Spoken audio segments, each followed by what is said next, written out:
Hi guys, welcome back to another special episode of my channel Versatile Knowledge. In this video, we'll be discussing one of the most important things of technology that you need to know. That is the performance bottleneck. So let's get started without any delay. Guys, I've noted down a lot of points that I'll be mentioning in this video. So please listen to this video carefully and like this video and share this video with your friends. The first point that I'll be telling you guys is there is something called potential and performance of a device. The potential to performance ratio of a device is nothing but the amount of actual capacity of a device to the amount of actual performance that device actually produces in real time is known as the potential to performance ratio. Let us consider there is a computer which has 4 gigabytes of RAM. It has capacity to access 4 gigabytes of memory storage at one instant of time. That computer is not able to utilize all the 4 gigabytes of RAM for a particular process. That means it is not producing complete performance to match its potential. This is known as the potential to performance ratio. Guys, let us consider a computer. You purchased a computer long time ago. Now you have upgraded that particular computer. That particular computer is running on an old processor. You have upgraded that particular computer and you have made it to put 16 gigabytes of RAM. But that particular processor is not even having the capacity to access all the 16 gigabytes of RAM. So this particular thing is known as the bottleneck. Guys, let us consider there is a huge water motor or water pumping device. That water pumping device has capacity to pump out 10,000 gallons of water at a single instant of time. But the output or the output pipe that you have put in the output region is having the capacity to throw out only 100 gallons of water at one single instant. Then this becomes a bottleneck. So what is meant by bottleneck, guys?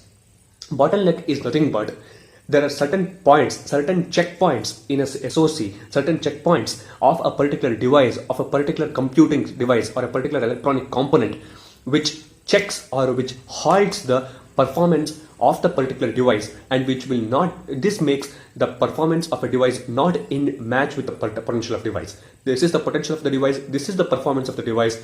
Why? Because there is a bottleneck in the middle. This applies to not just only electronic components. This applies to everything on the universe. Every product and every device or everything on the universe has bottlenecks. Let us consider a person or let us consider a man who is perfectly fit from the outside. But if he's a smoker, or his lungs, or there is a part of his lungs which will be damaged. He looks fit from the outside. He goes to the gym. He works out a lot. He works out daily, and he looks fit. He has 6 packs, and he's extremely fit. But he's a smoker. So what is a bottleneck? The smoking becomes the bottleneck, and his lungs is damaged, and his age or his lifetime will, or his life cycle or his age will be decreased than the normal person. This is the bottleneck. Bottlenecks are everywhere on the universe. Let us talk about the bottlenecks that is present in the smartphones. Excuse me, guys. Just think of a device. Just think there is a small table. There is a small workstation. And there is a small workstation, and consider it as a RAM of your device or RAM of your phone. Since we are discussing about phones, let us consider it as a phone or a smartphone. That particular table or that particular device or that particular table or workstation becomes the RAM, and your hands becomes the processor. Your hands can process or access that particular table only to that particular point where your hands can reach. Your hands cannot reach to every part of the table, all parts of the table. That means there is a huge table. You can access only half of the table and not to the whole point of the table. That means the processor can access only to that point of that particular RAM where it can reach to. If there is a 2 gigahertz processor, which is a Qualcomm Snapdragon 820, and coupled with just 20 gigabytes of RAM. Qualcomm Snapdragon 820 can only process 8 GB of RAM. It has the capacity to process only 8 gigabytes of RAM. It can process only 8 gigabytes. It can utilize only 8 gigabytes, and the rest of the 12 gigabytes of the 20 gigabytes is completely a waste. This becomes the bottleneck of mobile phones. And this is what original equipment manufacturers nowadays are playing gimmicks with every smartphone they're releasing on the market. Guys, This is the processor usage, RAM and the processor usage that we need to know about, guys. I explained it to you guys with the help of the table and a hands. Table becomes the RAM and your hand becomes the and your hand becomes the processor. The processor can process only those. The processor can utilize only that much of amount of RAM which it is capable of. That's it. The next thing is original equipment manufacturers are making gimmicks nowadays. Let us consider there is an original equipment manufacturer who provides a processor by name Qualcomm Snapdragon 617. This Qualcomm Snapdragon 617 has a capacity to process only 3 gigabytes of RAM. If a smartphone vendor is providing 4 gigabytes of RAM to that processor which has the capacity to produce only 3 gigabytes of RAM and boasting with lot of advertisement that we have 4 gigabytes of RAM, we have 4 gigabytes of RAM, then it's completely bullshit, guys. This is completely bullshit. These are the things that every smartphone maker or every smartphone company is making. They are just fooling the customers, guys. You need to know these things. These things you need to know. These are the minute things that no smartphone manufacturer or no computer manufacturer tells you. Go to the website. They mention there is an octa-core CPU. It is a 64-bit CPU. There is 6 gigabytes of RAM. There is 25 megapixel of camera. There is a full HD screen, etc., etc., etc. Just think, there is a processor. This processor has a capacity to process only 4 gigabytes of RAM. They are providing 6 gigabytes, completely a waste. It has a capacity to produce only HD displays. Then it will be producing only HD display panels, even though they mention that is full HD. This is what is happening, guys. In the last couple of months, there has been a lot of videos and lot of reviews of the device Coolpad Note 5. This device produces 4 GB of RAM. This device has 4 GB of RAM. This device has a great camera. This device has full HD display. Fingerprint sensor is fast, etc., etc., etc. It is always compared to the Xiaomi Redmi Note 3, and it is always no smartphone reviewer or no unboxing video tells that this device is boasting a processor which is capable of processing only 3 gigabytes of RAM, and even though it is an octa-core CPU, it can process only 3 gigabytes of RAM. It is totally a waste which can process. It is totally a waste of having 4 gigabytes of RAM. It is compared with the Xiaomi Redmi Note 3. Xiaomi Redmi Note 3 has Qualcomm Snapdragon 650, which is a hexa-core CPU, which is coupled with 2 Cortex A72 cores and 4 Cortex A53 cores, which has a capacity to process complete 3 gigabytes of RAM when compared to the octa-core CPU present on the Coolpad Note 5. This is the gimmick, or this is the thing where the smartphone maker fools every customer, guys. Now let us take an example of a camera. If a camera is every smartphone buyer, not all smartphone buyers will know this thing completely, guys. If a smartphone has 8 megapixel of camera, it's not good. If it is having 12 megapixel, it is too good. It is having 16, it is beautiful. If it is having 20 megapixel, it is superb. If it is having 50 megapixel, then it is extremely ultimate.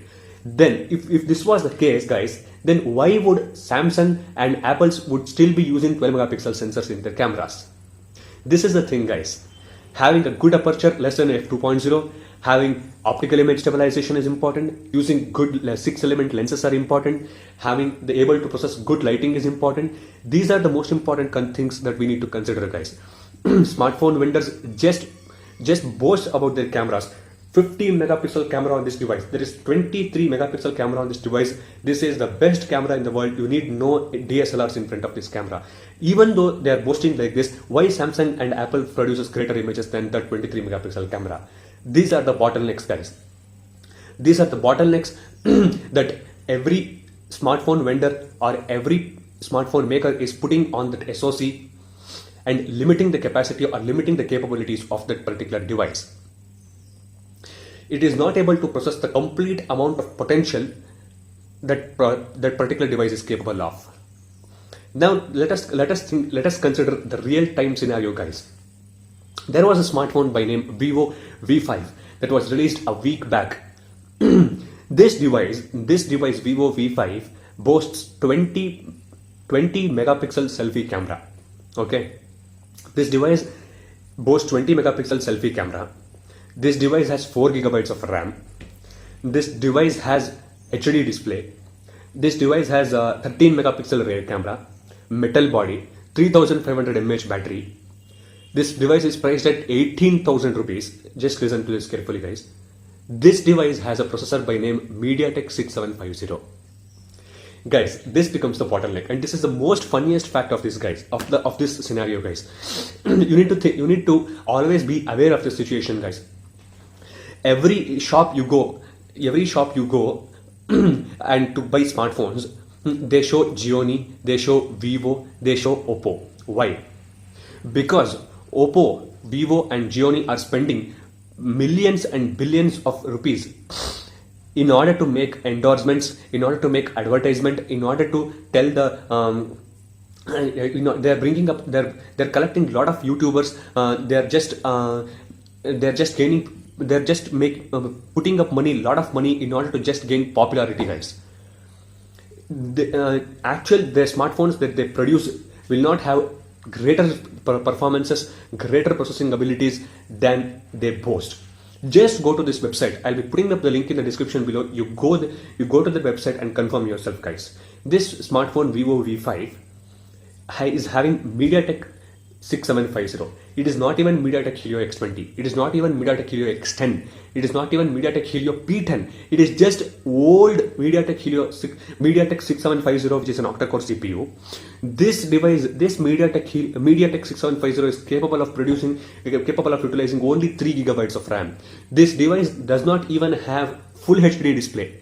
This device does not support virtual reality. Augmented reality is a different question. It does not support virtual reality. This device does not have a processing power that can process 20 megapixel images at that one particular instant of time. This device does not have greater gaming abilities to that price that is giving it. If this device was given at around 9,000 or 8,000 rupees, okay, we can think about it. It is priced at 18,000. In that price range, you can get Lenovo Zook Z2 Plus, which is having Snapdragon 820, which is 100 times better than this processor. This is the bottleneck, and this is the gimmick, or this is the thing that smartphone makers are fooling every buyer in India or in the smartphone market, guys. And you need to be aware of this thing, guys. Whenever you need to buy a smartphone, make a lot of research about that smartphone. Ask about your friends, ask about the user who is actually using that particular smartphone. I'll be giving the link in the description below for the YouTube channels which make particularly best reviews for every smartphone. I'll be giving the link in the description below. You just refer those links and just make yourself familiarize about the things that is present in the particular smartphone before going and buying them. Don't be fooled by the original equipment manufacturers. Don't be fooled by everything they tell in their videos or their advertisements, guys. This Vivo had conducted a party for YouTubers and a launch event for where it carried all the YouTubers free of cost to Andaman and Nicobar. They conducted an event, guys. In that event, they gave one review unit of that smartphone, Vivo smartphone, to every YouTuber, and they told, review this unit or review our product or review our mobile, and they sent them. And who will give negative reviews when they have spent a lot of amount of money on the YouTubers, guys?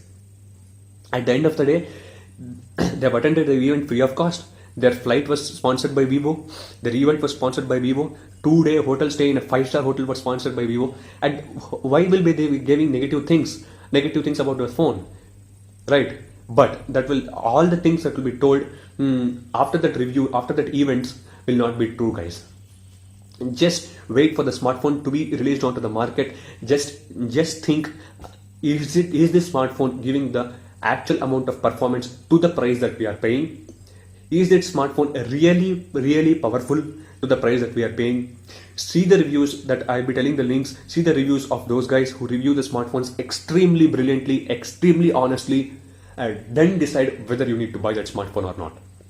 So that's it, guys. Please don't be fooled again when you are buying any device or any computer or any tablet or any smartphone. And please be aware of the situation. Please like this video. Please hit a thumbs up button, subscribe to my channel, and share this video. And I'll catch up with you guys in my next one. Thank you.